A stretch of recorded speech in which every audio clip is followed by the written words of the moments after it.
Hello everyone, কেমন আছো সবাই? তোমাদের সবাইকে আমার ইউটিউব চ্যানেলে স্বাগত। আজকের ভিডিওটা বিকেল থেকে শুরু করছি। তো বিকেল বেলাতে আজকে বের হয়ে পড়েছি প্রভু জগৎবন্ধু সুন্দরের আশ্রমে যাওয়ার জন্য। তো প্রভু জগৎবন্ধু সুন্দরের আশ্রম শ্রী অঙ্গন নামে পরিচিত। তো সেটা ফরিদপুর শহরের একদম মেন শহরের মধ্যেই অবস্থিত। আমরা একদম শহরের মধ্যে দিয়েই যাচ্ছি। তো এই দেখো গেটটা, গেটটা কত সুন্দর, দুইটা ময়ূরের মূর্তি আছে আর সাথে প্রভু জগৎবন্ধু সুন্দরেরও একটা সুন্দর ছবি বাঁধানো আছে। আর এই যে ঝুঁকতেই মূল মন্দিরটা সামনে পড়ে। শ্রী অঙ্গন কিন্তু শ্রী আঙিনা নামেও পরিচিত।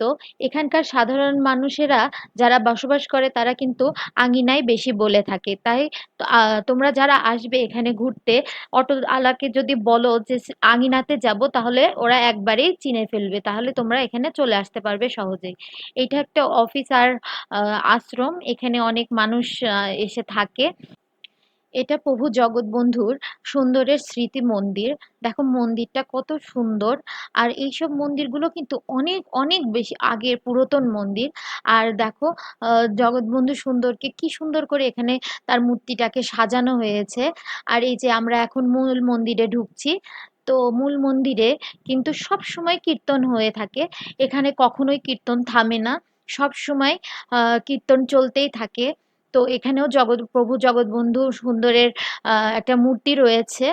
এখানে কখনোই কীর্তন থামে না, কিন্তু 1971 সালে যুদ্ধের সময় একবারই শুধু হচ্ছে কীর্তন থামছিল, কারণ যখন যুদ্ধের সময় সব এখানে হামলা চালানো হয়েছিল তখন এখানে সেই সময়টুকুই শুধু কীর্তনটা বন্ধ ছিল। তাছাড়া সবসময় কীর্তন চলে। তো এইটা হচ্ছে প্রসাদালয়।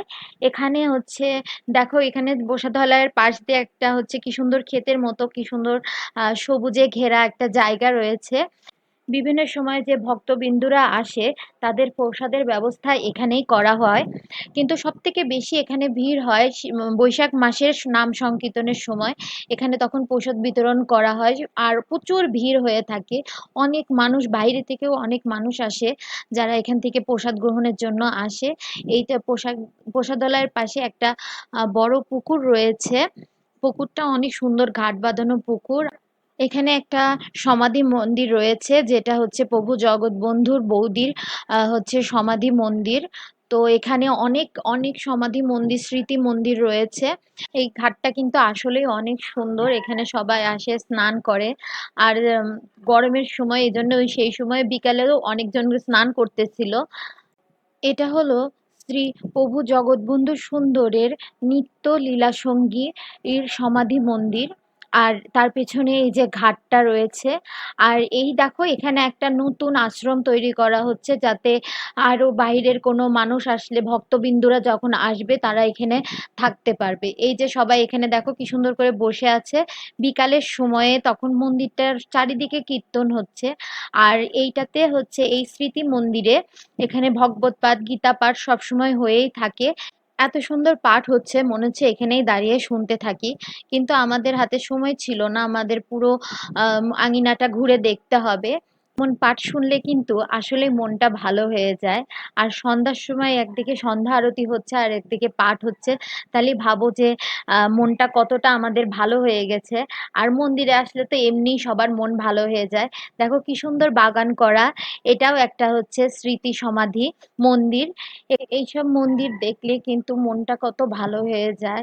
আর এগুলো সব প্রভু জগৎবন্ধুর লীলা সঙ্গীরা ছিলেন, ভক্তরা ছিলেন, তাদের সব স্মৃতি মন্দির, তাদের সব সমাধি এখানে রয়েছে। দেখো কি সুন্দর বাগান করা, সুন্দর করে একটা পরিবেশ সৃষ্টি করা হয়েছে যাতে মানুষের দৃষ্টি আকর্ষণ হয়।